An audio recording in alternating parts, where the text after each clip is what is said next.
સુરતમાં નાયબ મામલતદાર હિનિશા પટેલની આત્મહત્યા કેસની તપાસ દરમિયાન ચોંકાવનારો ખુલાસો થયો છે। મૃતક નાયબ મામલતદાર સામે એસીબીમાં અરજી થઈ હતી। ત્યારથી હિનિશાબેન પટેલ ડિપ્રેશનમાં હતા। પ્રામાણિકતા પર સવાલ ઉઠતા હિનિશા પટેલના મન પર ગંભીર અસર થઈ। માનસિક રીતે તેઓ પડી ભાંગતા પરિવારે ડિપ્રેશનની સારવાર પણ શરૂ કરાવી હતી। તપાસમાં એ પણ ખુલ્યું હતું કે એસીબીમાં થયેલી અરજી બાદ સતત તણાવ અને ગ્લાનિ અનુભવતા।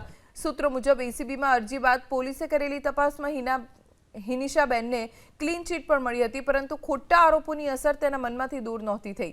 ખોટા આરોપથી પોતાની છબી ખરડાવવાની ચિંતા સતત સતાવતા 2 દિવસ પહેલા ઘરે જ બેડરૂમમાં આત્મહત્યા કરી જીવન ટૂંકાવ્યું।